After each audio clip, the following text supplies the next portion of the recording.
Welcome to Salsido Paranormal. I'm your host, James Salsido, and tonight I'm sharing true paranormal stories from the web. Experiences, I should say. As always, you can find all episodes of the show, along with links to social media, ways to listen, and ways to support the show at the website, and that is salsidoparanormal.com. That's SALSIDO paranormal.com. And you can there's many ways to support the show. You can always share the show with others and rate and review it on your favorite podcast platform. You can sign up for the Patreon feed and get extra content there for as little as $1 a month. And you can also check out the merchandise store and get all kinds of shirts and some other items there with designs made by friends of the show. Support is never expected but always appreciated, as there are expenses in making these shows. Please follow friends of the show. That would be Jen, the Arcane Observer, who has her own channel and is the co-host of this show on Saturdays when she's able to make it. And Ricky of the Anything is Possible podcast.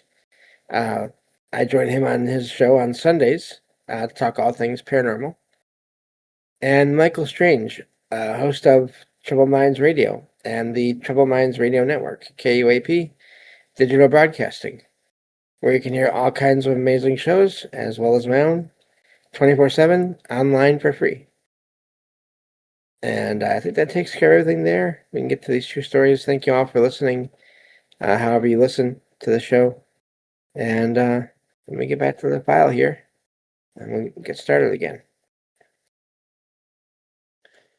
So this one, I saved this one last time because it was looked like a longer one. So, but let's see here.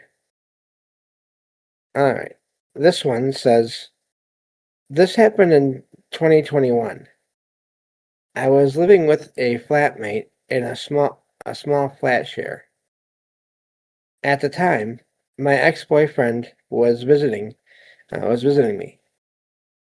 My flatmate, my boyfriend, and I were in the kitchen, drinking wine, not much, and talking, when my flatmate brought up for fun that she could actually tell the future with a Celtic cross.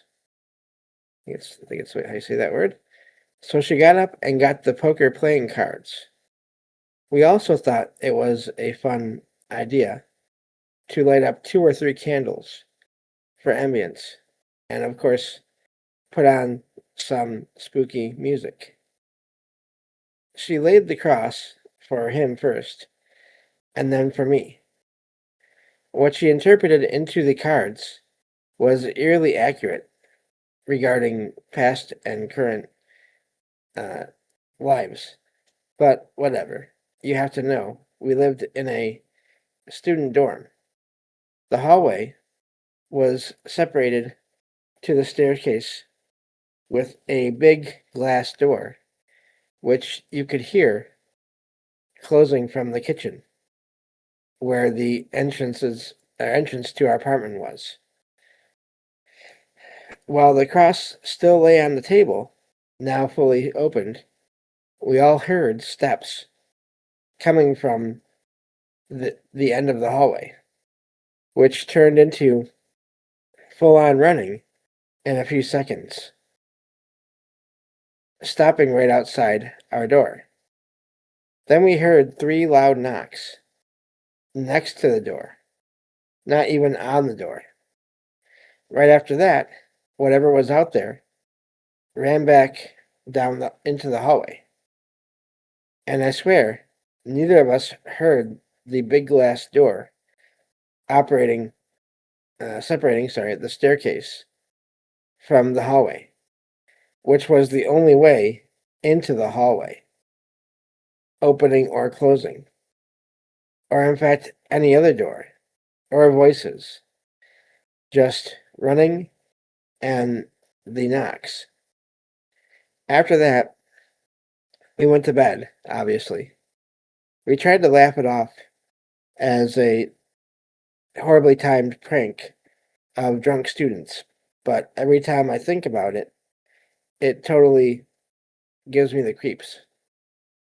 Also, a spiritual friend of mine was kind of mad at me after I told her and told me to never ever do something so reckless again.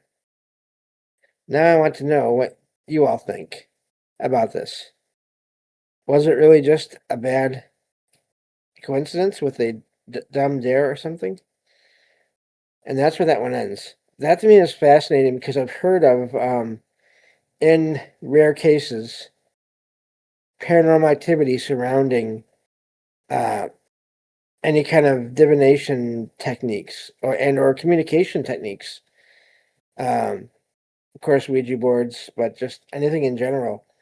And the fact that there was no, they couldn't trace where the person or whatever it was that made those sounds went to.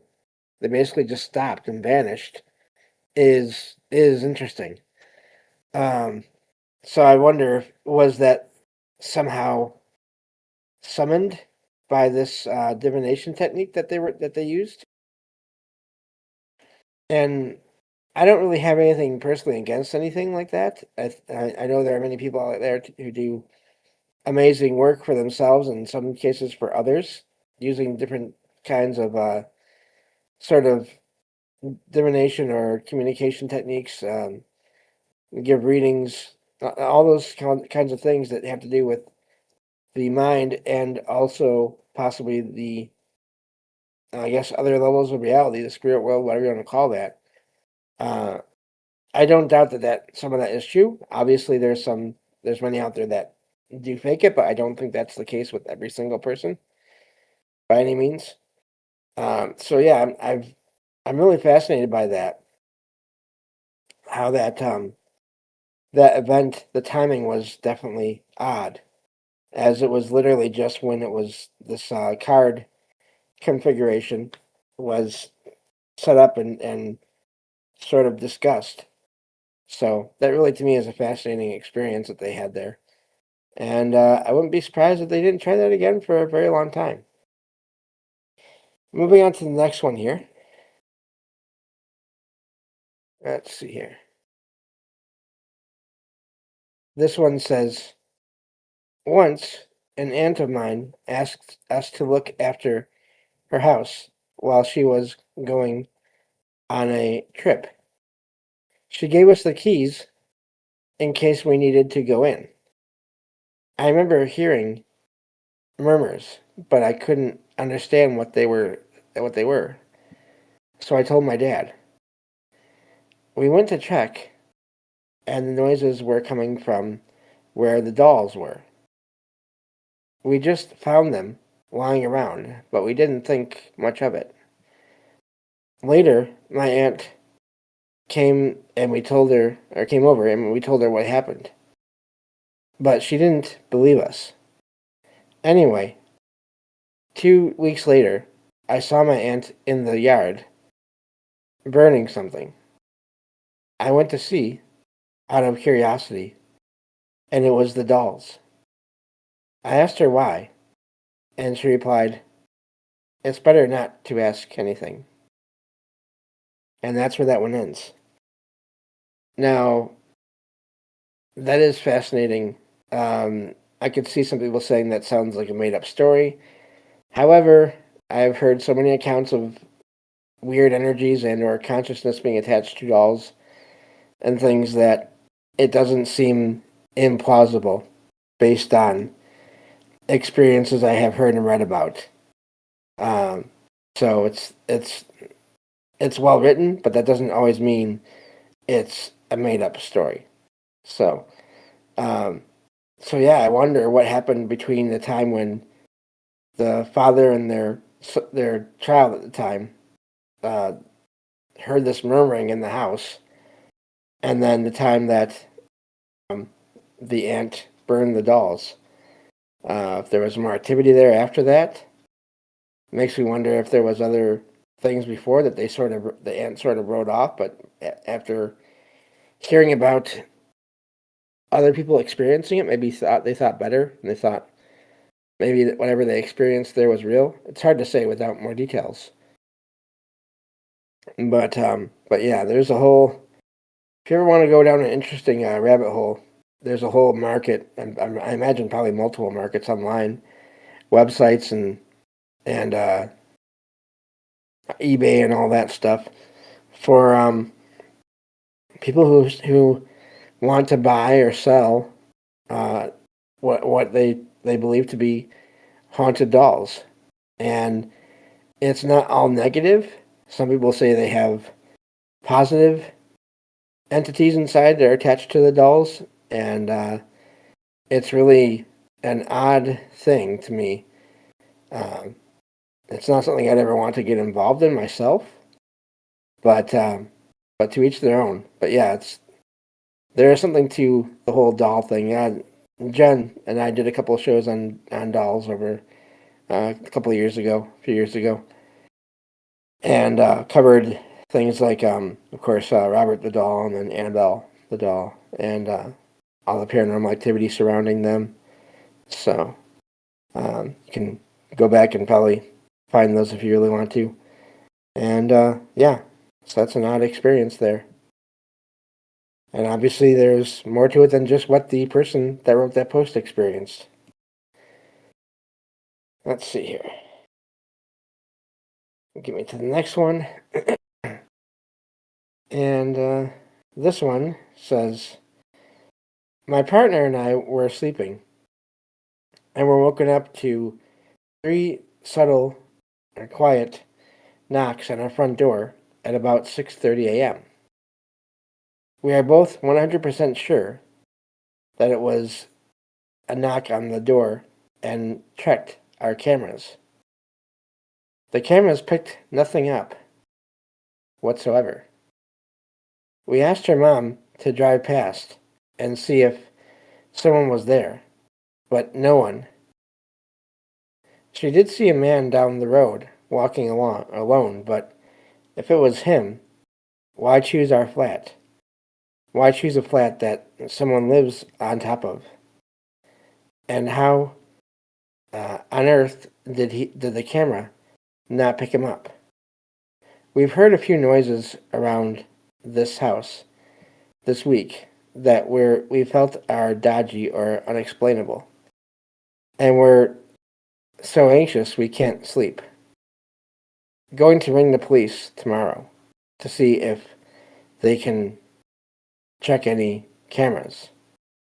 Anyone have any kind of explanation of what this could be? And that's where that one ends. Yeah, it is odd that the camera didn't pick up anything if it was that guy, unless they were just extremely fast, but then cameras are pretty good at picking up things. Uh, so I don't know what to make of that one. It makes me wonder, and of course, going full paranormal here, was that guy that the mom saw some kind of apparition of some type? But of course, it's hard to say. It could be that it was just a regular guy walking down the road, which still leaves the question of what made the knocking on the doors. And so, yeah, I don't know with that one. I hope everything works out for them, no matter what it was. This next one, excuse me, says this was in 2012, shortly after I moved to the Netherlands. I was living in a small studio on a narrow shopping street. Typical Dutch buildings on both sides. Shops on the ground floor, apartments above. And everything looked almost identical. The studio directly across from mine was vacant. The blinds were always open, and inside there was nothing except a couch, positioned with its back facing my window. On the first night, I noticed a dim light on in that studio. A few hours later, I woke up and looked again, and a man was sitting on the couch with his back to me. I could see the back of his head, full of white hair, and one arm resting on the back of the couch. His head was pointed straight ahead, directly toward the wall in front of him. There was nothing on that wall. He wasn't on his phone, wasn't watching or reading anything. He was just facing the wall. He was wearing a white shirt with blue checks. That was all he did. He didn't move, didn't shift, didn't change position. It was just an empty room, one couch, and a man sitting perfectly still, facing a blank wall for hours. Every hour or two, I would peek through my blinds, or my half-closed blinds, and the image never changed. Same position, same arm placement, same shirt, same unnatural stillness. He didn't look like someone resting. He looked positioned, like a mannequin. In the morning, the room was empty again, just the couch. The same thing happened the next night, and the night after that. Every evening, the studio was empty, and sometime during the night, the man would be there again, in the exact same position. Then one night, I woke up very late, with a sudden sense of unease, and looked across the street. The room was empty.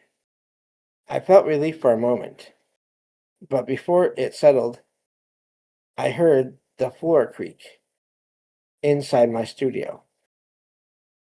I knew that sound. It only happened when someone walked in from the kitchen toward the couch beside my bed. I froze.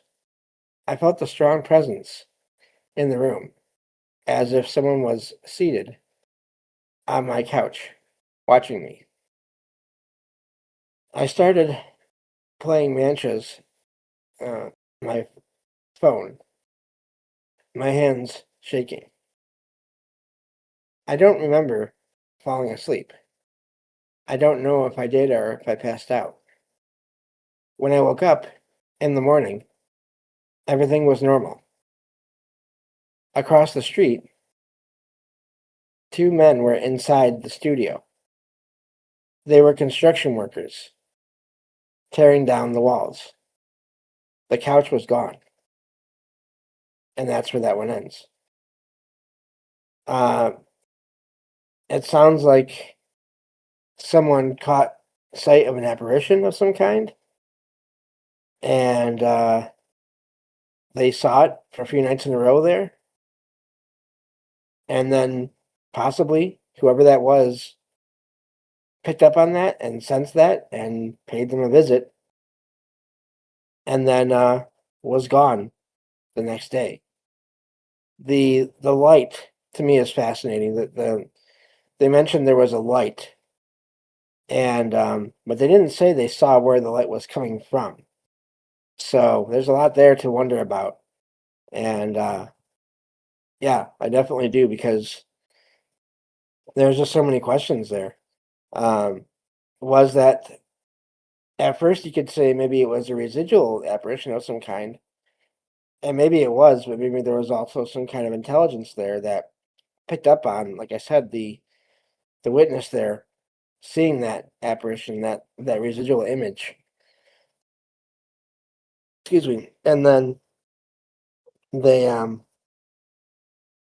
they noticed it, and they noticed the person noticing it. So really does make me wonder what happened there. And of course, I'm guessing nothing ever happened again with that location. I just really wonder too, where was the light coming from? If the place was empty, you would think the power would be also be turned off. So a lot of questions there. It's a really fascinating experience to have had. See if we can get through two more here. This next one's kind of short. This one says, I'm a paramedic. I currently run a first aid organization in location redacted, as I do for privacy purposes, in Mexico. I received a call for help requesting assistance for a woman in labor. I quickly dispatched the Advanced Life Support Unit, ALSU. When my team arrived, they found an abandoned house. The neighbors came out, gossiping, to ask who they were looking for.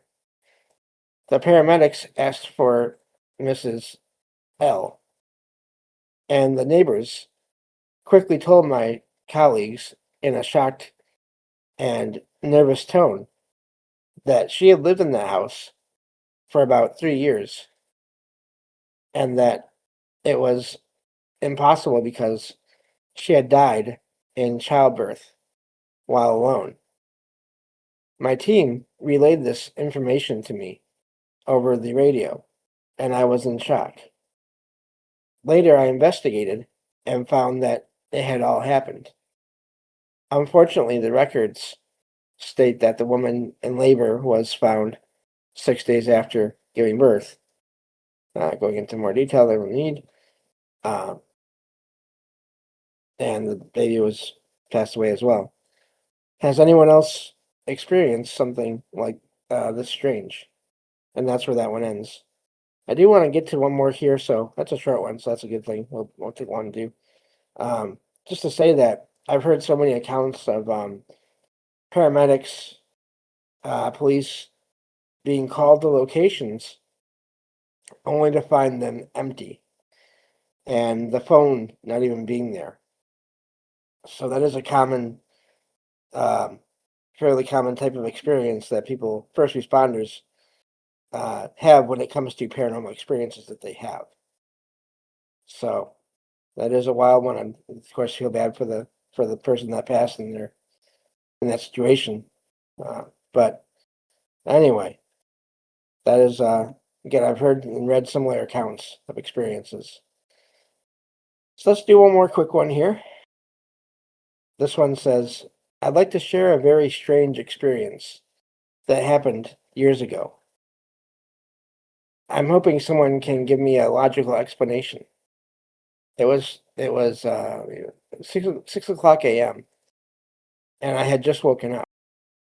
I was completely awake, looking toward the half-open door of my room, when suddenly I saw a flash of blue light illuminating the hallway for a few seconds.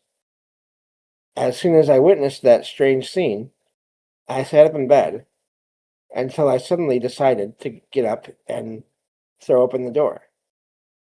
There was nothing there. I should point out that the shutters were down, and outside it was dawn, the sun rising, and not a moment of rain. The hallway had no windows and was quite long. Can anyone explain this? Could it have been an electrical discharge? I don't know, but I'm asking for feedback, and that's where that one ends. So here you have light again. Lights come up constantly in these shows, and sometimes it's a flash, other times it's just something that moves around and then is gone. And what they saw, I don't know, but it's not the first time I've heard of similar accounts of flashes of light, sometimes white, sometimes blue, other colors as well. So that's all the time we have for this episode. Thank you all for listening, and I will talk to you all next time on Salsido Paranormal. Take care.